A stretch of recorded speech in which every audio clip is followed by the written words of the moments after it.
Good morning, everybody.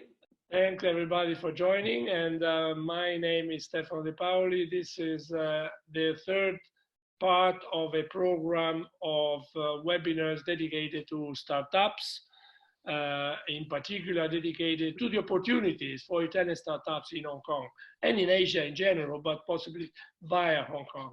Today, the main issue is to present one of our major players in the Hong Kong startup ecosystem.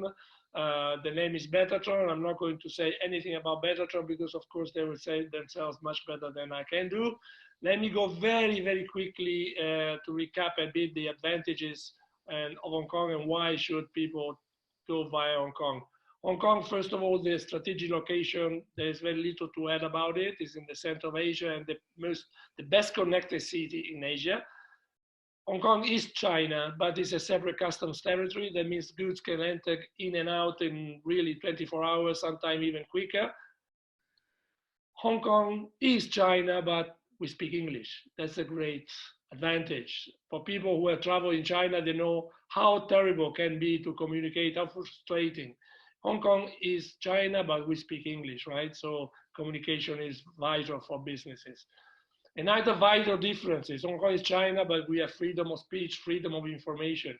In China, you cannot use Google, you cannot use Facebook, you cannot read the Western newspaper and whatever. In Hong Kong, you can do anything you want, you can speak and say all you want, you can use all the social networks that you're used to use. Hong Kong is China, but I cannot say China is not business friendly, but Hong Kong is much more business friendly. The main issue that comes to my mind, so is you set up a company, a limited company in Hong Kong very quickly without too many problems, and there's no licenses required for most activities. Minimum capital is $1. China can be usually no less than 1 million renminbi. Hong Kong is $1.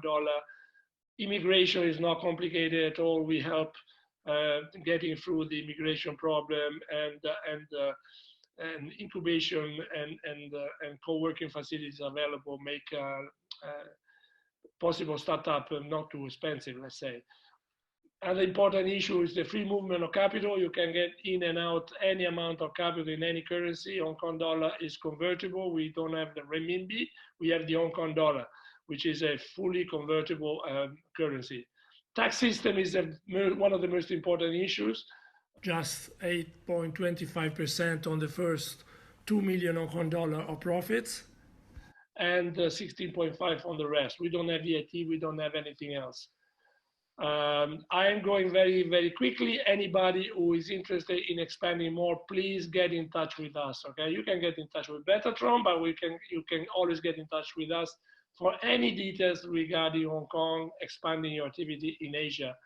And I leave it there. I pass the floor. We have two friends, as you can see, who will lead and manage the whole webinar this morning. And they are Michael and Aidan from Betatron. Without any further ado, I will leave the floor to Michael first for please start this presentation and webinar. Thank you, Michael. Okay, thank you so much. And thank you very much to everybody for making the time to join. So I'm going to share it's okay for me to share my screen now, right? Sure. Okay, can everybody see this okay? Perfect. Okay, great.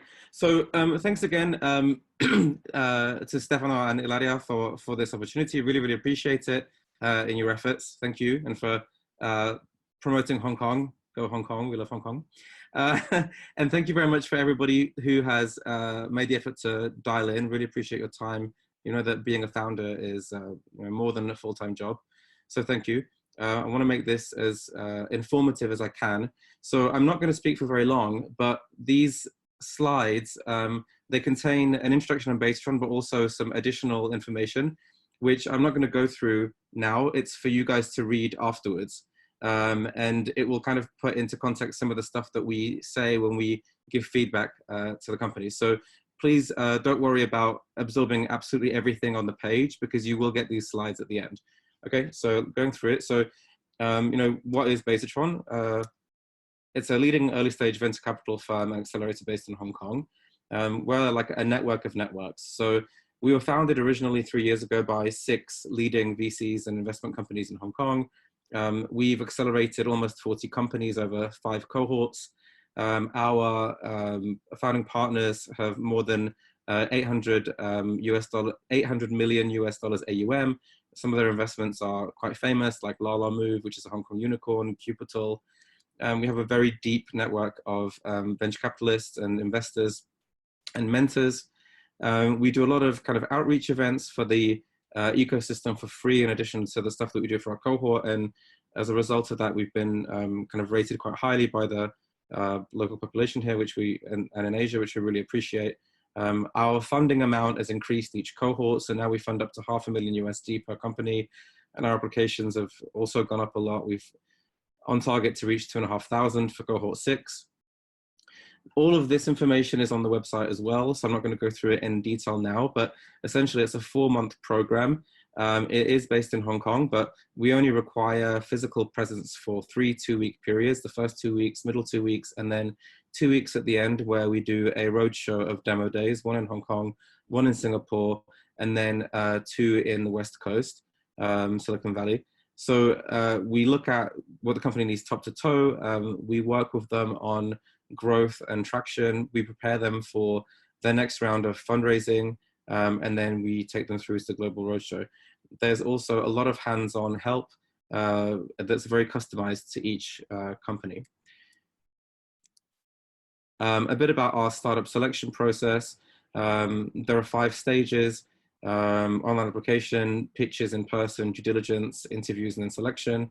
We're looking for obviously very strong teams that have a reason for applying to us and to going to Asia. They have a scalable business model with a large market size with potentially large, venture returns for us. And again, to summarize, it's a 500K USD investment, 4-month program from July to November with a global demo day roadshow. The application period formally closed last week, but we still can take applications now, and we'll try and go through them as much as we can. So I think that is about it. So the rest of these things which I've put on here is things that you should go for, you should kind of read in detail afterwards, right? But the one thing is, VC is not the only option. We're going to talk to you and give you feedback on what we look at when we look at your pitches. But, just be aware of the fact that VC money is not the only option. And actually for some companies at certain stages, it's not the best one. So please take the time to look at all the other funding options you have. And then at the end of this presentation, we have a section on like fundraising materials and how to improve them. So I'm not going to go through that now, but if we've got time at the end, I will. Otherwise, I'll send it to you guys, and you can read it at your own time. Okay, so now we're gonna move on to the pitches, right? Yeah. So while we're setting up the pitches, I just wanted to give a quick introduction, why we're doing it in this format. We thought it'd be best to get these startups to actually pitch so that we can give in a VC perspective and overview of what, how we evaluate and what we look for in companies, as well as provide, feedback on the spot for not only the companies presenting, but also for the audience to actually take and improve on their own pitch decks or their own pitches as well. Okay, so feel free to ask any questions, which we will address towards the end of the session. And just a reminder, once again, please do keep your presentations to strictly 4 minutes, as you've been told by email. I actually will timer you, and I will cut you off if you go above 4 minutes. So please, for the benefit of everybody in the group, finish at 4 minutes. Otherwise, I'll just dive in and cut you off. We want to have time to ask you questions and give you a chance to reply to them and then give you some feedback. And we want everyone who's signed up to have an equal time. So please stick to that. Okay, great. Hello everyone. So glad to be here today. You have slides? Yes, sure. Just a second. Okay. Share screen. Okay. You should be able to see. Yeah. If you want to just now. Yeah, if you want to just maximize it. Yes, can you see it full screen now? Yeah. So whenever you're ready, please begin. I'm going to start the timer and the bell will ring after 4 minutes. So please keep to the time. Okay? Okay, I'm Good luck. ready. Ladies and gentlemen, I am Marco Filippi, CEO and founder of Volvero, and we enable democracy of drivers, fewer vehicles, but for everybody. So the perfect storm in transportation industry is here. Indeed, COVID-19, it's like just the final step of a huge amount of issue that was showing up in the recent year. And in particular, there is a high underutilization of vehicles. So think about the fact that for the 96% of the time, vehicles remain idle, and usually the trend in vehicle sales is already shrinking, and with the COVID-19, it will shrink even more. So in fact, in the future, 30% of less vehicles will be sold in the coming years. And this is also because it's part of the trend. Millennials are not buying cars anymore. And on top of these, all these amount of vehicles remain there and waste the urban areas in the cities. So everything is happening while millions of people everywhere, all over the world, every day, are suffering in finding the optimal solution for their mobility needs. Indeed, there are several non-optimal solutions. For instance, car rental, car sharing, and public transport are just limited because or they are too expensive or they are not adaptable to the user's need. So the solution is Volvero, an app in a 200 billion market that enables dealers and owners of cars to share them with a community of drivers using the most innovative technologies for checking how users are driving someone else's vehicles and also the condition of the vehicles themselves.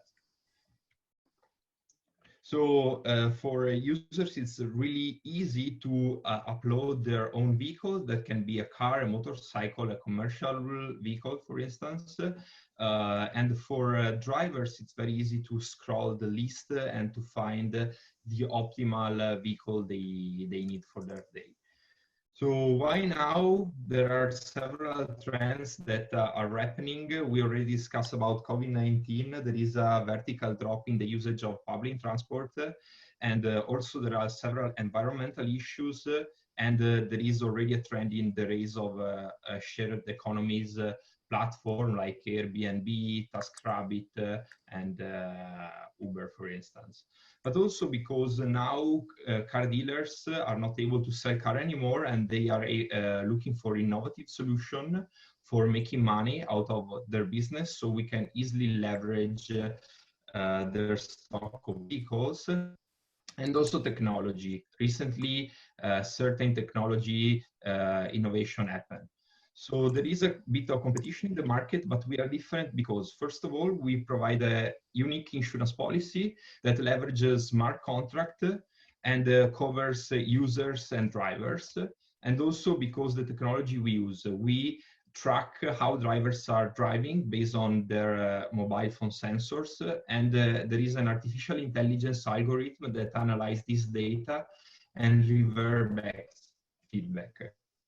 We started the business 1.5 years ago. We did several programs, acceleration program, but we are now in the process of raising. So we need 1.2 million for scaling the business. We already did a seed round in Italy, a test round in Italy. And also we expect to create synergies with the Betatron founders. So ladies and gentlemen, I am Marco Filippi, CEO and founder of Volvero. Thank you. Great. Thank you so much, Marco. I really appreciate it. Yeah. So I guess the first thing that I want to understand is in terms of like the user journey, right? So, you know, you're getting this stock from users' cars, right? You're not buying cars, you're not providing them. It's users' cars, and then other people can use them, right? Because you mentioned that you're the Airbnb of driving. Is that correct? Yeah, exactly. Yeah. So then we connect owners and yeah, drivers. Got it. So from a practical standpoint, okay, let's say I own a car, yeah, and I put it on the platform. Aidan rents the car and he drives really far away from where I live, but he's only doing it one way because then he wants to get a train back or he wants to get a lift with his friends or whatever. How do you manage that? How do you manage the geographical location of the cars of the users which allow you to use their cars? Yeah, that's a great question, Michael. And that depends on who the owner of the vehicle is, because if it's like a car rental or a car dealer, it happened in Italy, for instance, that these owners allow you to take the car from one place and left it in another place, in another shop of the same car dealer chain, for instance, or in another shop of the same car rental. If the owner is a private owner, it's likely that he or she wants you to bring back the vehicle to the initial point, but that's free for the users. And this is also an sort of upselling that we can do in the future, like providing the service that someone is bringing back your car, and you as a driver will have to pay more for sure having the chance to leave the car somewhere else. It's something in the pipeline for the. Have you studied? Have you studied how that's been done before? Because people have tried that before with bikes, for example, and failed spectacularly.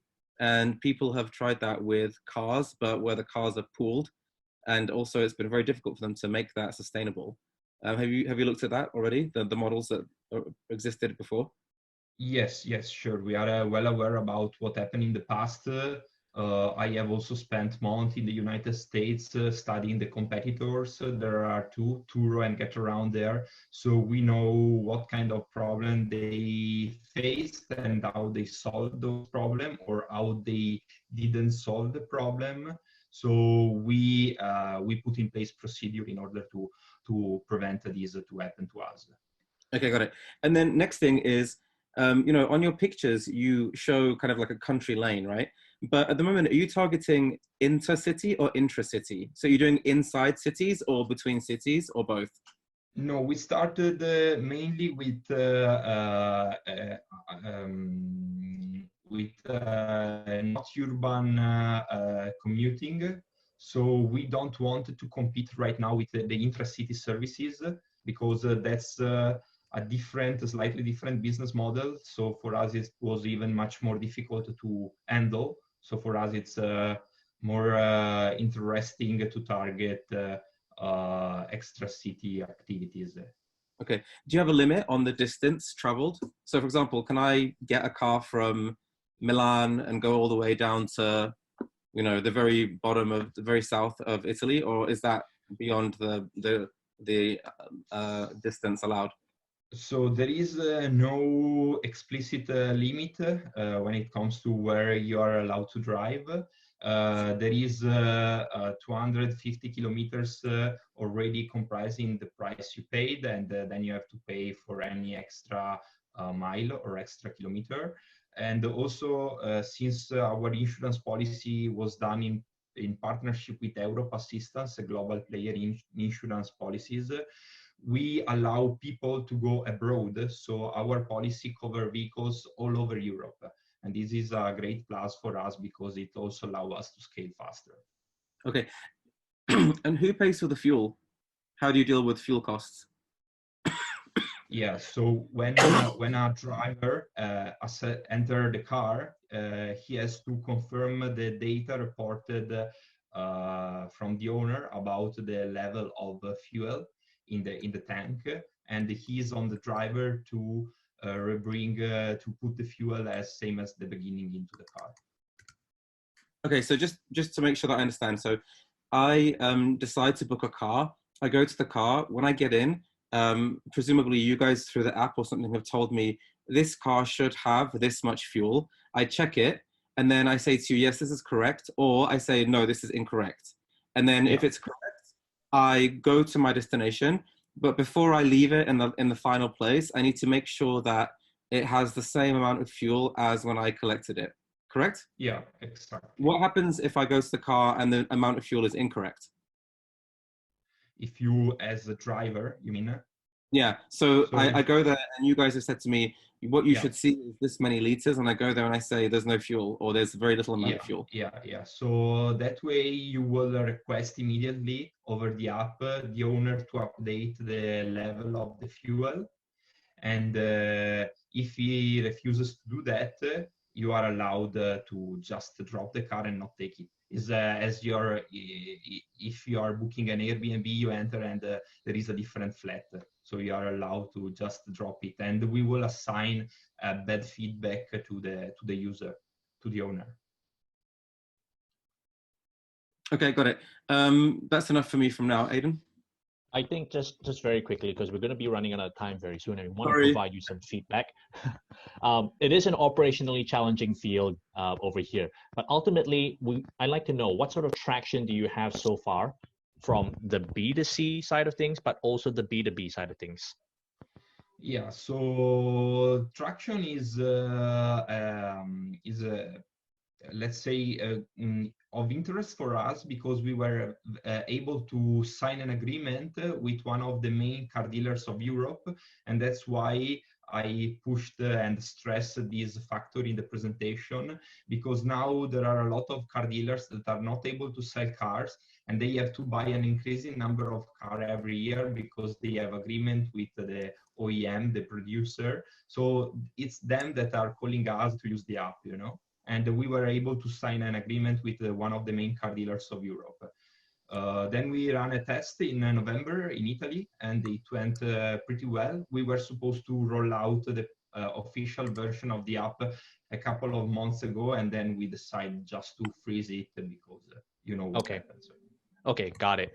So, I just want to provide some feedback over here. I think the pitch in general was quite good, but what you could add on really is actually these pilot projects or some results that come by that really come and show, your intended audience that, hey, this isn't just an idea. We've kind of executed on it, and also maybe find out the operational process a little simpler so that it's quite easy to understand.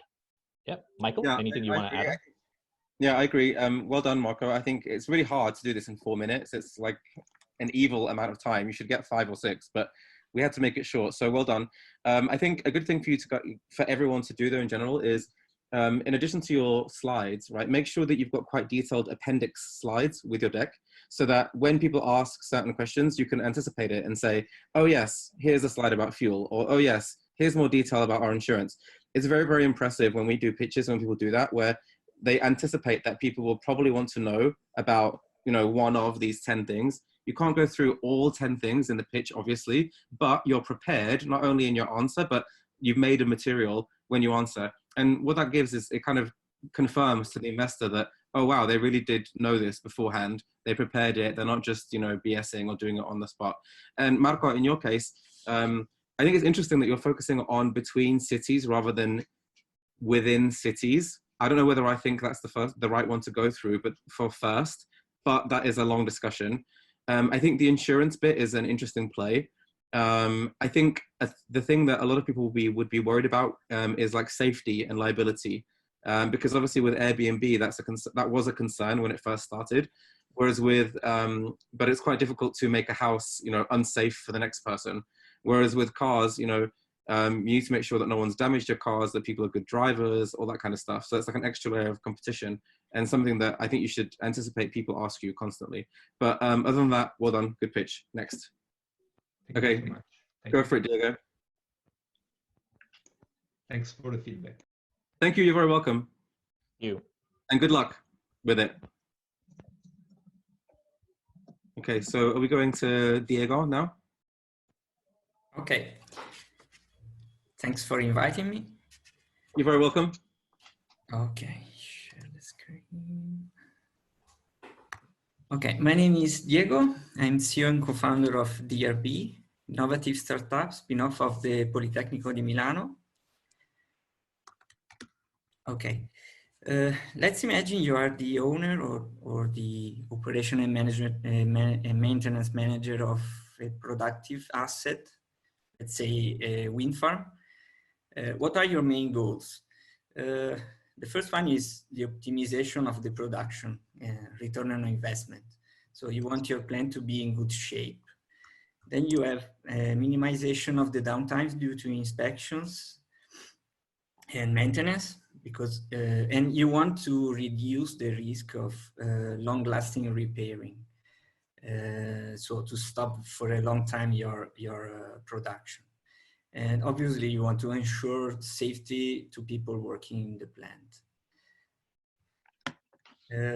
Drone Radio Beacon is an hardware software platform enabling safe, precise, and autonomous drone services for industrial plants and for infrastructure inspection.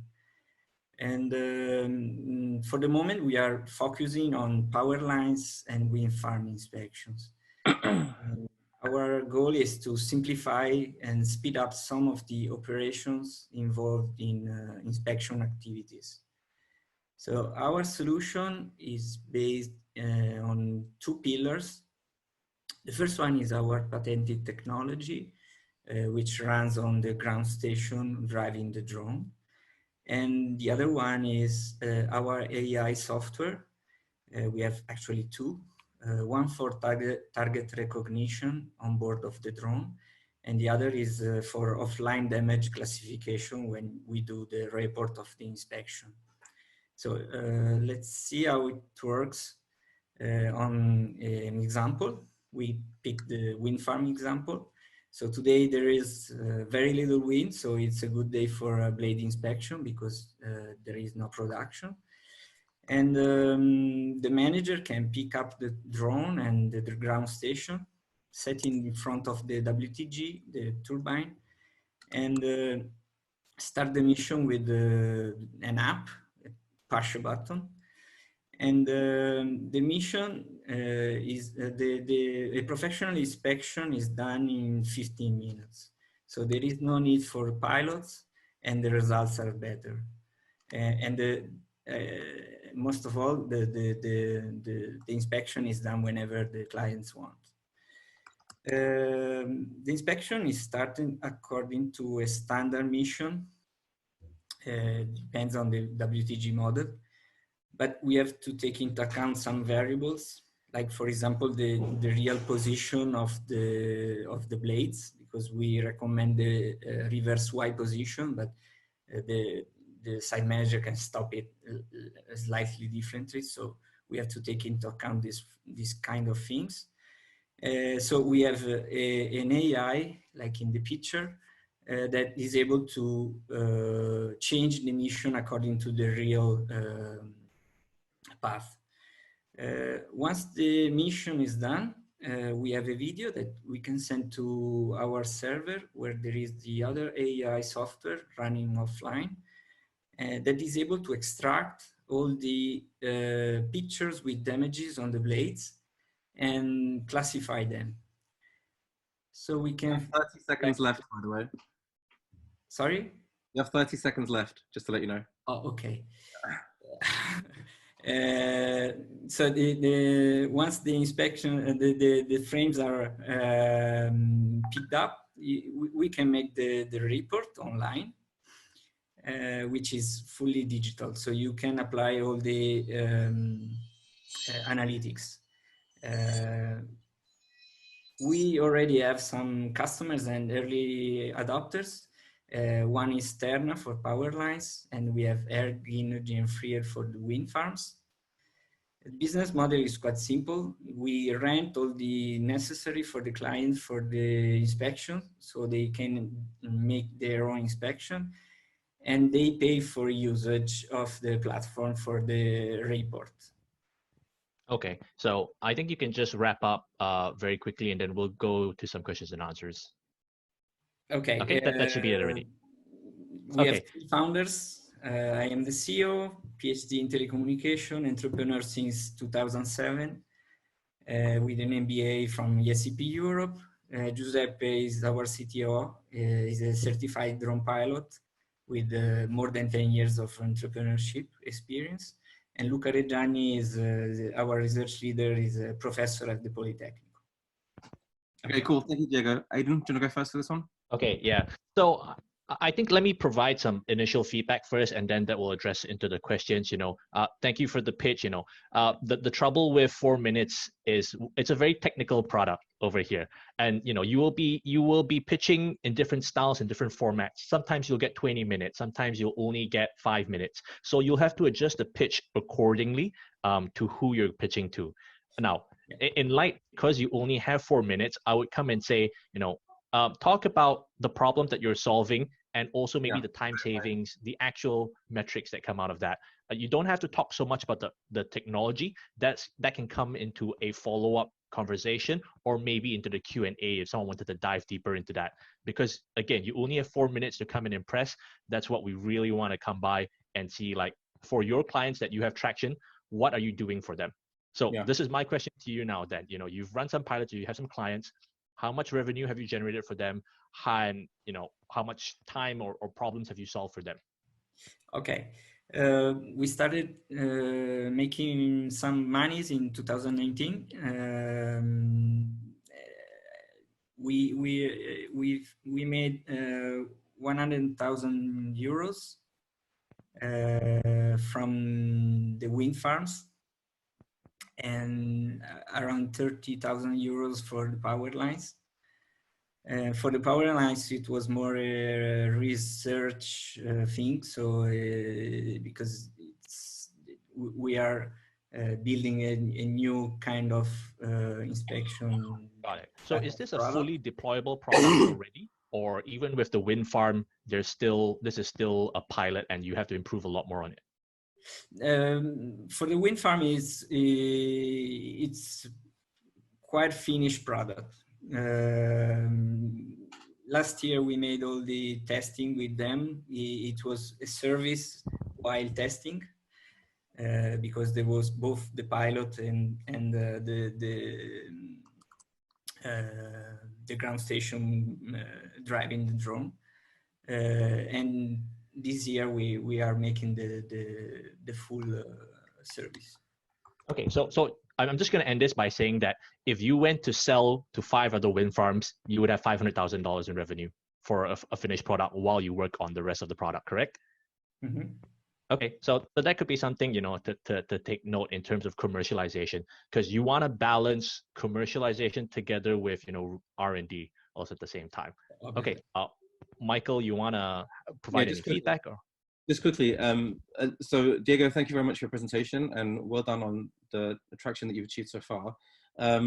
Just to echo, just for all of you guys, just remember, tailor to who you're presenting to, not only in terms of the time, but also who it is. If you're trying to get customers, the pitch should be different to an investor, right? Because a customer or like a supplier or something, yes, they need to know the technical stuff, but for us, we need to know like what you're doing and what the traction is so far. And so lead with that first, as Aidan said, right? Like we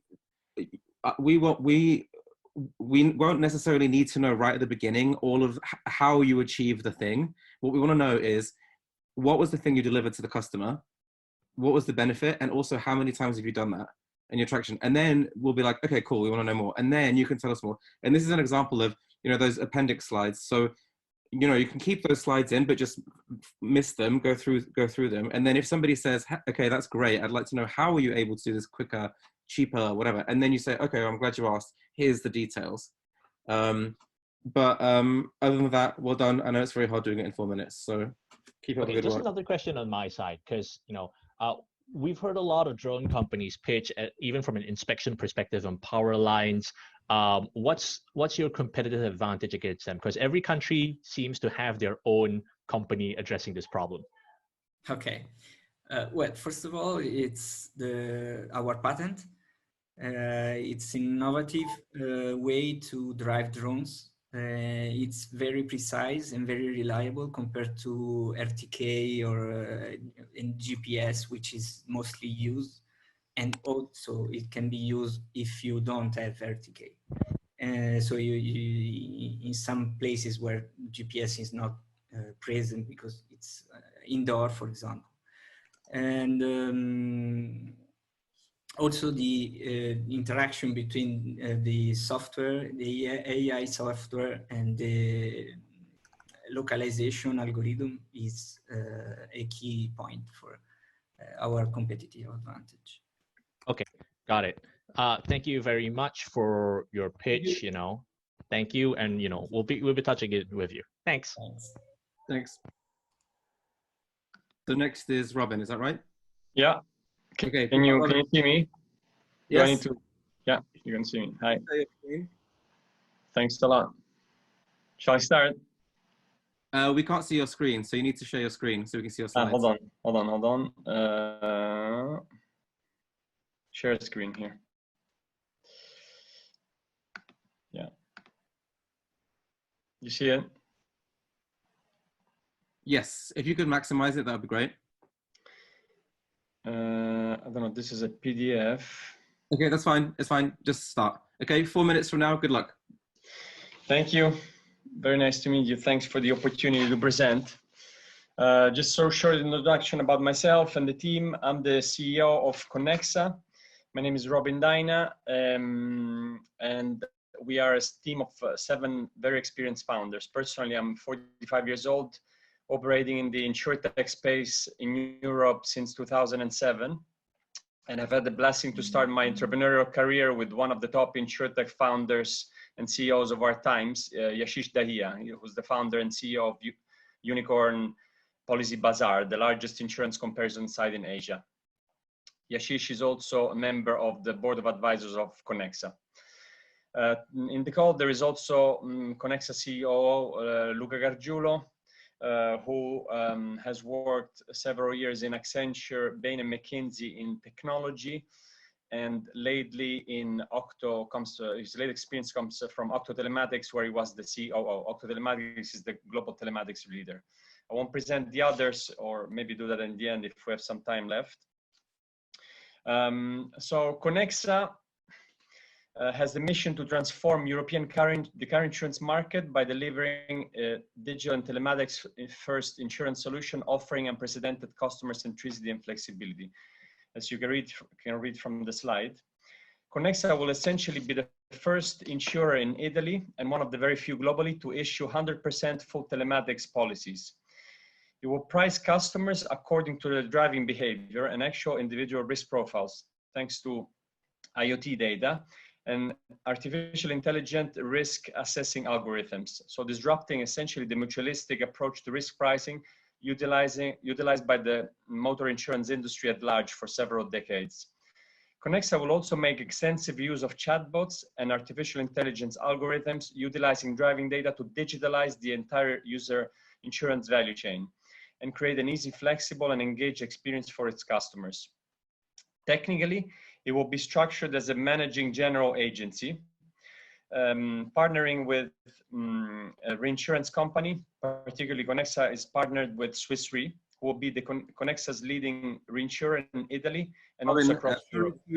Sorry to butt in, but I just want you to know that your slide it's been the same slide the whole time. Is that what it's supposed to be? For now, yeah. I'm going to change slide in a second. So this structure gives Connexa both financial strength and operational agility. I'm going to change slide now. Hold on, let me. Just checking it wasn't, stuck or something. Yeah, no.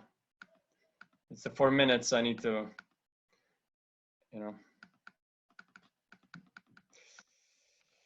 So Connexa's distribution strategy. Connexa will be the first insurer in Europe with a true multi-channel strategy, being distributed online by comparison sites, physically by retail banks, will be distributed from the outset in over 1,000 bank branches in Italy, and also will be part of innovative long-term car subscriptions. So they're substituting car ownership. Thanks to its digital value chain, I'm changing slide again. Thanks to its digital value chain and the distribution partnerships that Connexa has already signed, Connexa will break even in the first 18 months on a 2 million investment and then become self-sustaining. In other words, it will do the seed round and then become self-sustaining in a plan that will deliver 77 million revenues and 17 million EBITDA in year 5, again, based on the existing partnerships. Connexa is a seed, as the seed pre-product. Done. So could you wrap up in 10 seconds, please? Yes. So we're 5 months away from go live. This is the list of milestones. We've had 1 million of committed capital, and we're looking for 500,000 to 1 million from a leading investor to close the round and start in 5 months. Okay, well done. Aidan, do you mind if I go first on this one? Okay, great. So let me just drop some generic feedback over here first. You know, I noticed it's a very long slide. Again, reiterate to everybody, you know it's going to be a 4-minute pitch. Put in the necessary slides inside over there. And also, you know, your first slide talked about the company, but then you went into greater detail, and that's why slides help. Slides give us a visual representation to connect what you're saying together with maybe either a flow chart, an org chart, or just some pictures to understand even better. So it really helps connect there rather than just a narration in that sense itself. So what started out as, you know, an excitement to look at the company and a perspective just kind of muddled along to say like, oh, I'm not able to grasp the full understanding of this because of the explanation. I would need to go dig in a second time again. So first impression wise, could be better. So secondly, on that, you know, just wanted to find out more really about, there's no traction at the moment as far as I understand because you haven't launched.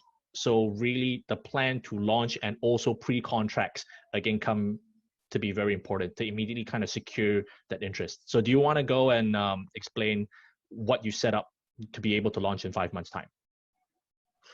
So yes, and your online application. So yeah, the list is on this slide. Just to summarize, we have completely de-risked the plan from both a cost and revenue perspective. We have basically run RFP for our telematics services through the top 8 global telematics service providers, for the core insurance platform, and for the so-called third-party administrators, which are essentially entities that handle claims. Those things will purchase externally on a platform as a service basis and integrate, and develop internally what we think of as cutting-edge technologies, our artificial intelligence algorithms for pricing, for customer engagement, and the things I described at the beginning, as well as our chatbots to both communicate and interact with our customers. Those will be kind of the differentiating points and what will help also digitalize the value chain. We've signed up also the distribution partnerships. I mentioned as an example, will be sold at over 1,000 bank branches in Italy at the outset. That's very unusual for a startup, even a young startup, let alone a startup that's already live. Obviously, it's a reflection of the experience, my experience and the experience of the rest of the team, and track record in the market. And so we've signed up aggregators, and we are about to sign up another partnership to distribute across captive car dealers in the Italian market, like, you know, several hundreds of car dealers to enter also the automotive market, which is kind of the third area. I mentioned the long-term car subscription space. Okay. Got it. So thank you for presenting. Yeah. I'm sorry? No. I mean, there's a number of other things, but, you know, it's the list is very, very long of. Okay. Those are kind of the macro areas, if you like. Yeah. Okay. So, Robin, I just want to give you we don't have time for questions and feedback, so I'll just give you feedback because I think it will be more useful to you. So all the companies that are presenting today, we've looked at your decks, we've read your applications beforehand. So we actually have quite a bit of context about you before we've seen you pitch. In your case, I think your company came across much better on the online application than it did now. And the reason why, I think, is because you know, a lot of these slides that they're very good as being slides to be read, but not so good for presentation. For example, you know, the one that you have here, we asked you about the, you know, traction that you have, because we know you have some. and then you said, oh, it's on the slide, but this is almost impossible to read whilst listening to you at the same time. So if you're using slides for presentation, try to maximize them for that. And so that they're just getting the key bullet points. And then, you know, I always say to people, like, pitching in person is kind of like, or, you know, sending a teaser and then doing a pitch and then sending something to read. It's like a gradual escalation of commitment and contact. It's almost like dating, right? So just give the most important, most salient things, which I think in your case would be just to say that, you know, you do have these things in place for the next 5 months, and briefly go over what they are. You don't have to go through every single step of them.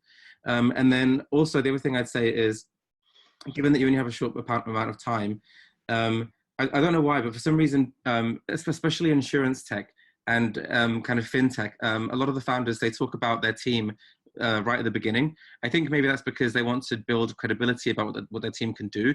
And I understand the need for that, but try to make it a little bit shorter so that you've got more time to talk about the product itself, what's unique about it, and the traction you've got. Because, you know, obviously if you've been invited to the pitch, then we already kind of believe in you enough that we want to hear about you. And then we'll find out more about your background later on. And then it gives you more time to talk about the actual product and what makes it special, if that makes sense. Thank you. Okay, thanks so much. Thank you, thank you. No, Michael, the next person is Katerina. Okay. Oh, sorry. Okay. Super. Hi, Katerina. Hello. So, Okay, so can I start? yeah, just please remember it's 4 minutes and we'll cut you off. Sure. 4 minutes. Yes. Good luck. So I am Caterina Laporta. I am CEO of Complex Data. Why our game is creating value by decoding data. So we are a spin-off of the Center of Complexity of Biosystem of the University of Milan. And what we do, we just find simple solution of complex data. We have a complex data, we have to find a solution. These are many of the, the subjects that we are able to solve using a very new, innovative tools, in particular on biomedical issues. The team, so we are an interdisciplinary team combining scientists and business devoted to innovation with different expertise. And I think this is really the strength of our company. Our first platform is Ariadne. So Ariadne, what is Ariadne? Artificially, we developed a tool, very innovative, using artificial intelligence for breast cancer, and is the first platform that is able to do a precision medicine approach. The problem, of course, everybody knows is very important. There are millions of people that die for cancer still now. And in particular, breast cancer has a higher mortality, in particular for women.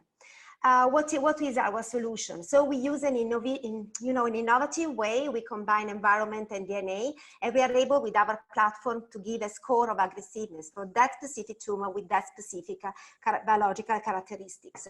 So why is useful? Because it provides to oncologists a powerful tool they don't have at the moment to decide a personalized treatment.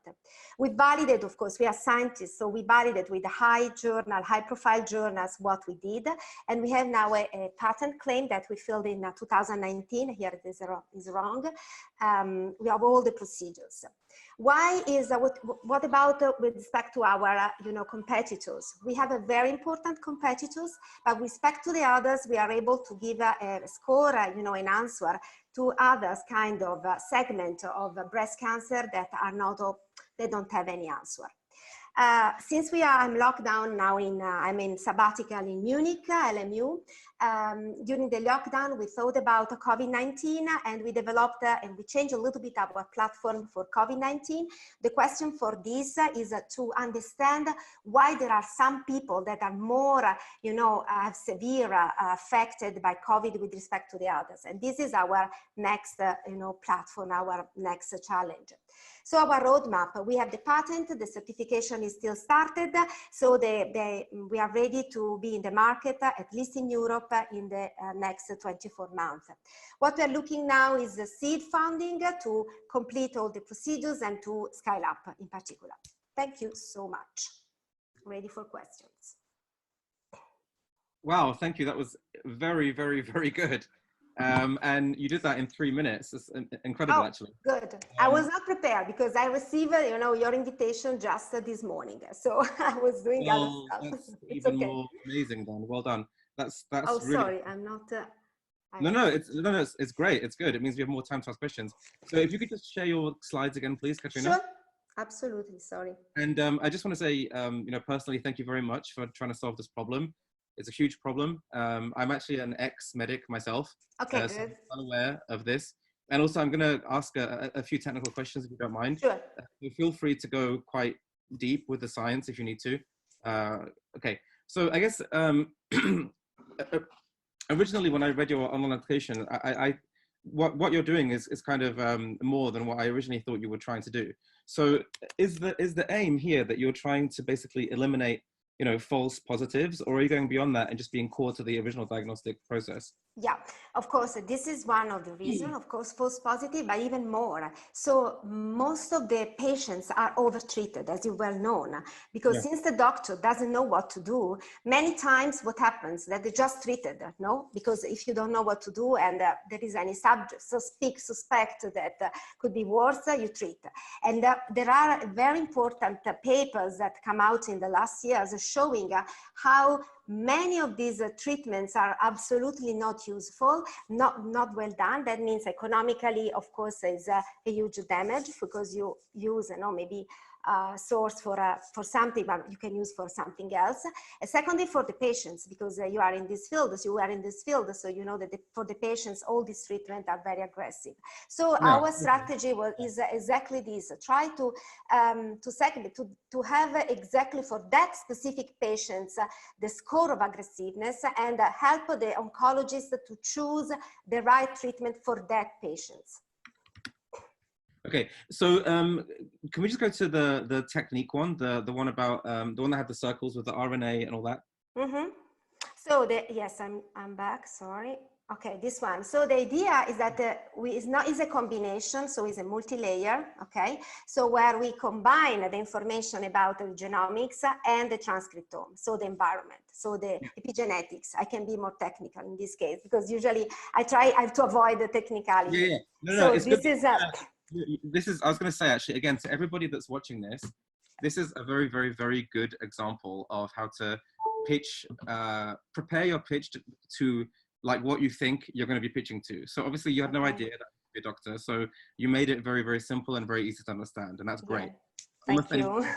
I try at least. So the transcriptome is actually, you know, this the core, this very powerful. And this powerful, of course, because take care of not only of our genome, that is, of course, is part of the story, it's only part of the story, but also the environment.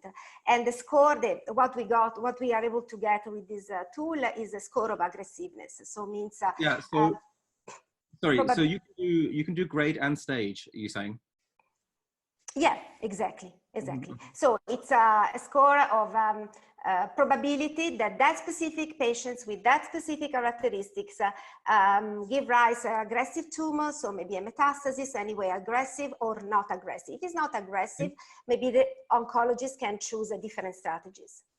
Mm-hmm. And how far are you along with clinical trials and FDA approval and all of that? Allora, no, we are very far, so means we already validated this because we are a medical device number 2 in Europe. So we are now doing the certification to sell this tool in at least in Europe, and then we work on US. That was our idea at the beginning before COVID-19, and because now we'll see. So we are quite far. So we are ready to sell this platform. It's already validated. It's done. It's ready.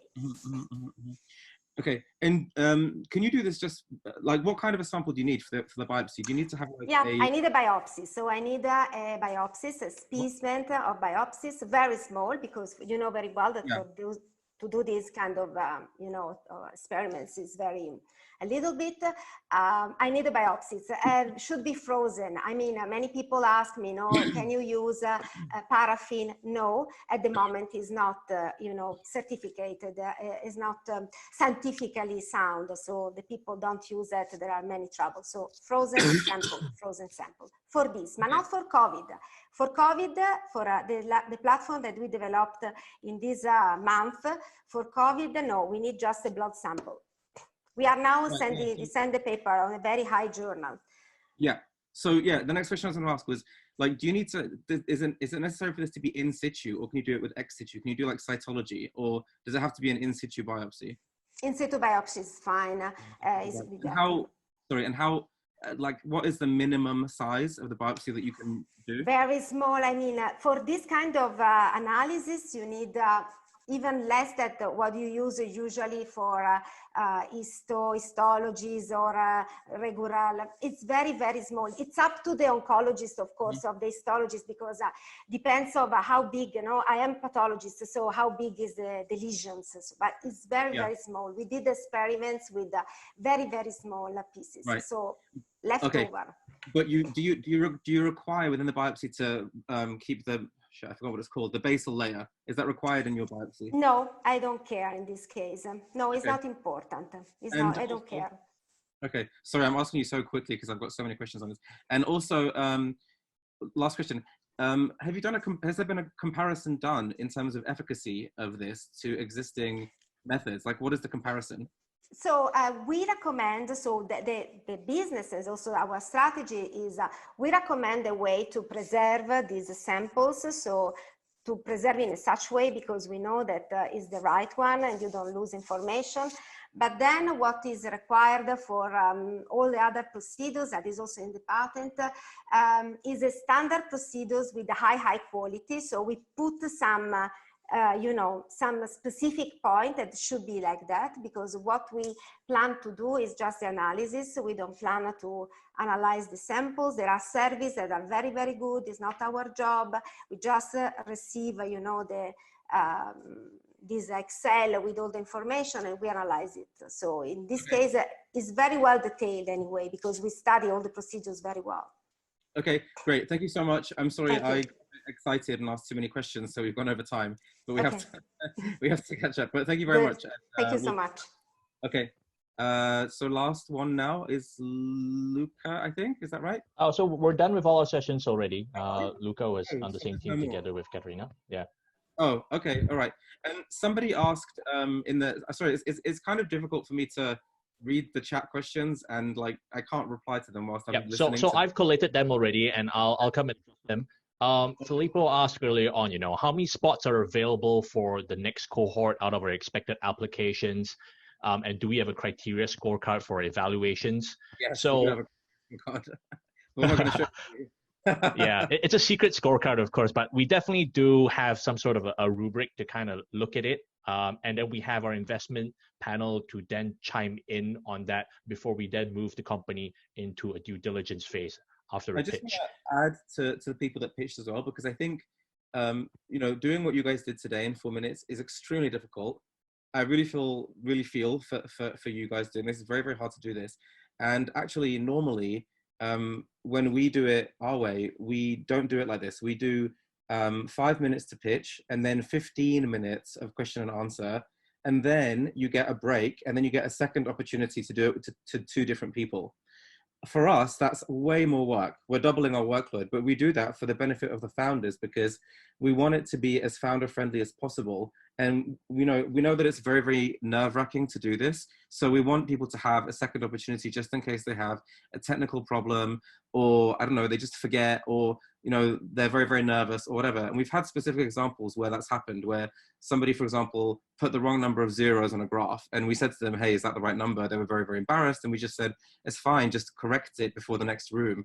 The 2 rooms don't talk to each other until the very end. And actually, even within the rooms, we don't talk to each other. We fill out the forms independently, and at the end, we look at all the forms. So you get like a lot more time and a lot more attention to really show your best side when you do the pitches properly with us. Yeah. And just to add on to that, just how many spots are available for the next cohort. So we invest in about 8 to 12 companies for each cohort. So it would be really dependent.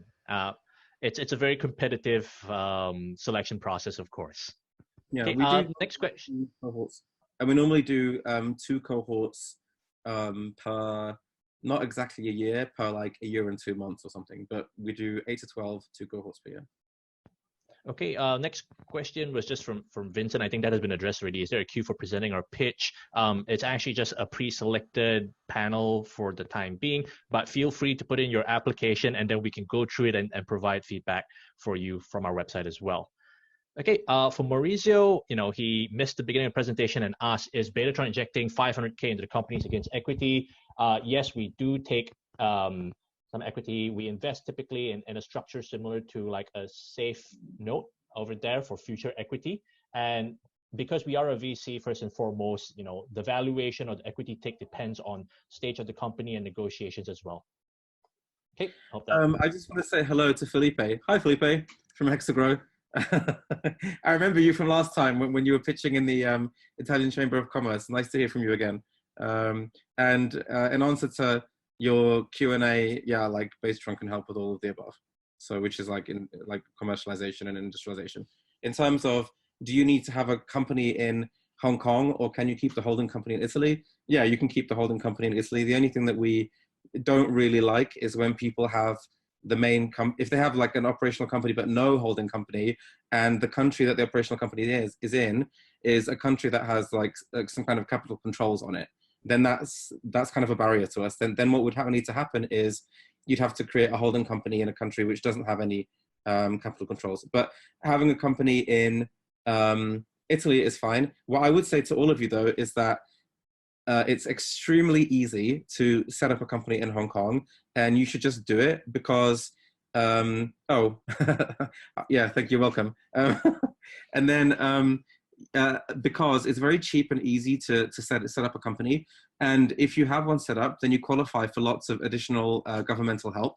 So I would suggest anyone who is trying to come here to do that, not only in Hong Kong, but also there's like specific things that Hong Kong-based companies can get in Shanghai, which is a subdivision of Shenzhen. So there's really no downside to opening one up, and it's very, very cheap and easy to do. But no, we don't have any restrictions.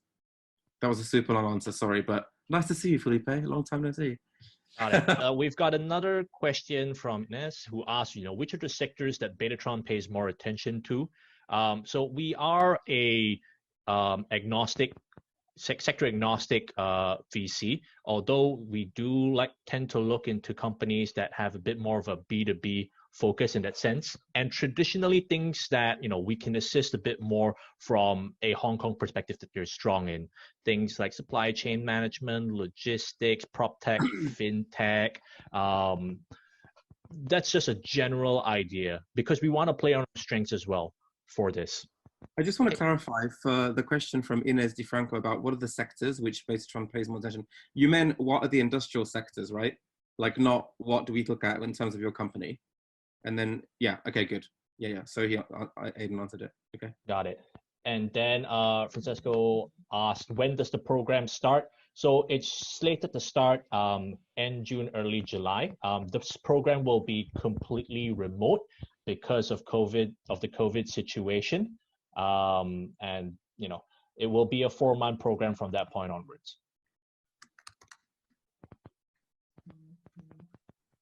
Okay. Now another question from Federico is, what is the minimum maturity level for a startup to be accelerated by Betatron? So we don't have a hard and fast rule over there, but a general guideline, which Michael has shared earlier on, is, have an MVP done already, or have at least, 1 or 2 initial traction customers, so that we can really focus on scaling up the company over there. There are instances whereby, it could be great defensible tech that we could get in on an earlier perspective. But also on a later stage as well, if you're looking to come to Asia on a bridge. Okay.